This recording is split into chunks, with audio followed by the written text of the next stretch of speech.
A intrat concurentă nouă, da. Mâine o să o vedeți.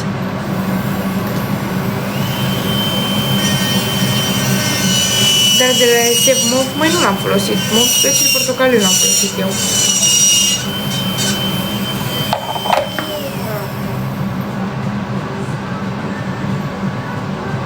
Ce unghiți faci? Albe cu pui de scripici.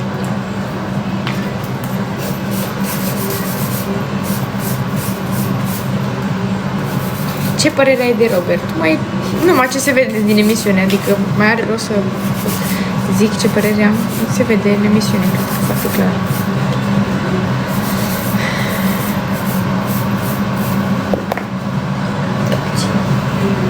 Ce trebuie să faci să intri în casă? Mai nu trebuie să fac... Nu trebuie să dau ceva teste importante, gen mergi la un casting și cam aia e, gen. Dacă le place de tine, ok, dar nu.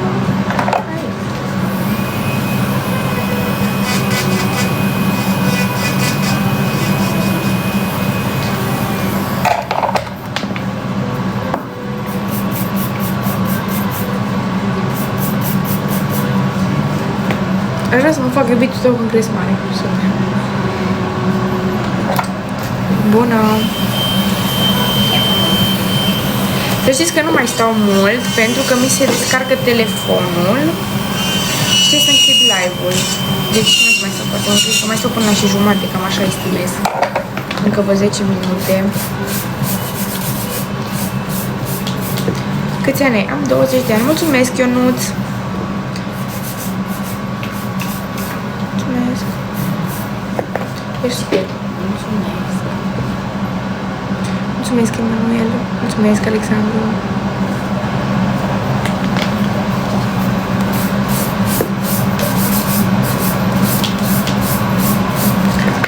De ce ești acasă? Nu sunt acasă, sunt la unghii. Mulțumesc, Ionut. Mulțumesc, Roxy.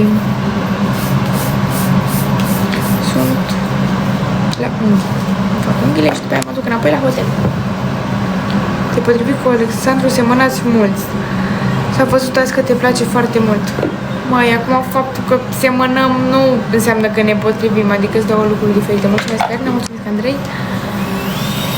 Arată picioarele. Măi, nu vă arăt picioarele. Opriți-vă.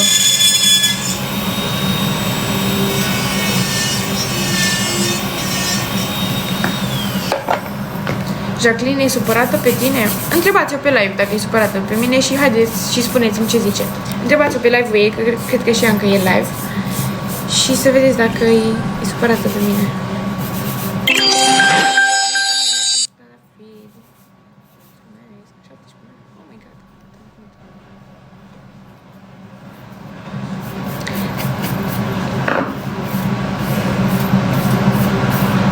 Dorm cu frică? Frică de ce? Închis live-ul? Nu te auzi? Dar acum? Mulțumesc, Carina. Te bate. Se mai blochează ele, știi cum sunt pe date, gen ce zodia și sunt zodia Fecioară. Mulțumesc, Andrei, mulțumesc. L-am închis. Am închis deja? A ieșit deja? Înseamnă că vrea să se culce. Înseamnă că vrea să se culce și se culcă fără mine. Măi, dar ție nu ți-e rușine să vorbești cu iubitul unei fete? Măi, iubitul ei nu era și eu nu am vorbit, adică nu eu l-am luat pe el să vorbesc cu el, el m-a luat pe mine. Deci, eu nu m-aș fi dus la el să-l iau deoparte. Tocmai pentru că am zis că respect interacțiunea lor. Te machiezi singură? Nu. Respinge-l pe Alex.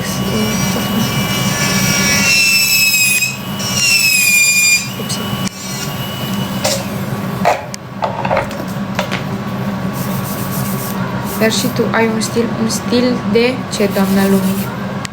La ce vă referiți?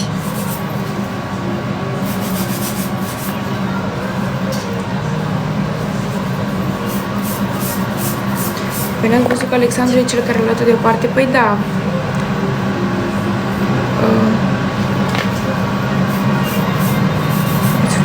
Da, îmi fac unghiuțele acum. Crezi că ai greșit cu ceva? Măi, eu nu cred că am greșit cu nimic. Adică omul m-a luat, gen, a vrut să vorbim Și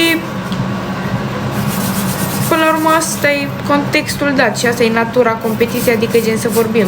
Eu am mers cu el să vorbesc, dar repet, nu l-aș fi tras eu deoparte. Eu...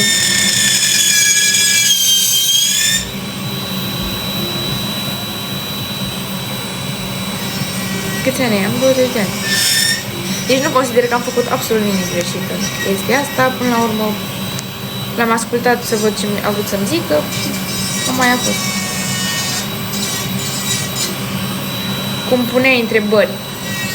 Cum puneam întrebări, adică, doamna lumii, vă dați seama că până la urmă noi suntem acolo să vorbim. Nu putem să stăm și să tăcem, să ne uităm unul la altul ca ce. Vă dați seama că trebuie gen să vorbim. Faptul că i-am pus întrebări, nu i-am pus întrebări personale despre el. I-am pus întrebări, de exemplu, ce ai face dacă ar veni o fată nouă sau cum ai reacționa dacă, cum ți-ai gestionat tu situația cu Jacqueline. Chiar mi se pare că am abordat niște subiecte foarte normale. A fost vorba de nimic. Arată unghiile. Momentan sunt așa, dar nu sunt gata încă. Ai lentile sau sunt ok? Sunt ok, mai n-am lentile. Dar se vede așa și că e lumina puternică. Dar nu te mai băga. Eu tocmai că nu m-am băgat în nimic. El te place, tu nu ai greșit. Oricum părerile sunt împărțite.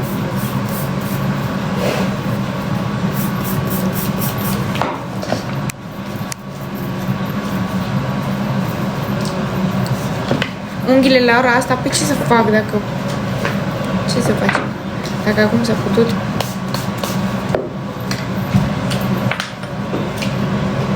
Fă cumva să intru în casa iubirii pentru tine. Cum să fac eu? Bun.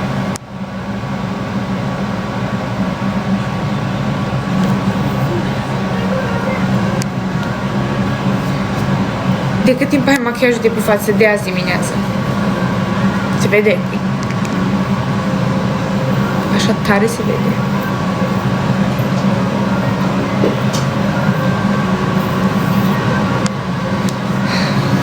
Nu par de 20 de ani, dar de câți ani par?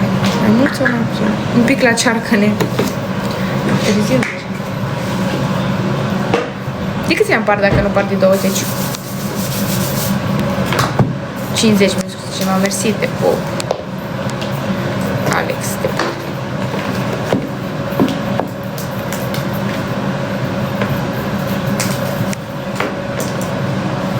Și eu mi-am făcut unghiile azi. Cum ți le-ai făcut?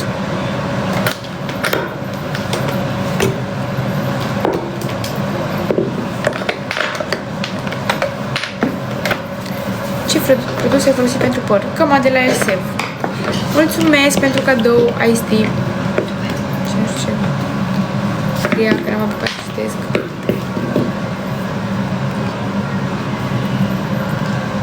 Ce culori au? Momentan sunt albe, dar o să le mai pun un sclipiciu. Vă las pe voi să hotărâți. Ai mai multe sclipiciuri? Da. Ce e pe acolo?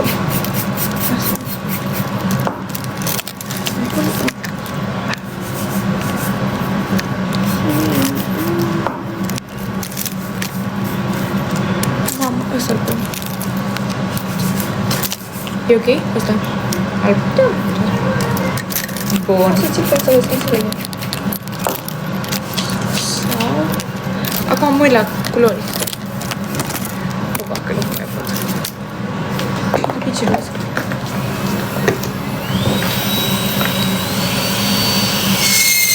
Îți place Alexandru? Mai voi ce credeți? Adică din ce ați văzut astăzi, credeți că îmi place sau nu?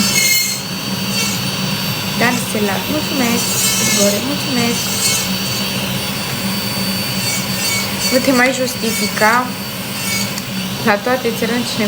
Măi, acum nu simt nevoia să mă justific, fac live așa, adică vă răspund să facem și noi conversație. Da, nu, e că simt nevoia să mă justific, că chiar nu simt.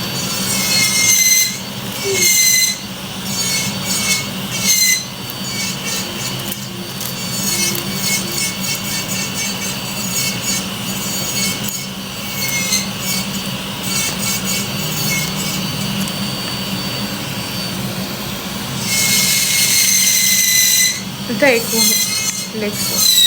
Așa se aude, știu. Cum o să faci unghiile? Roz și albe și cu un scripici.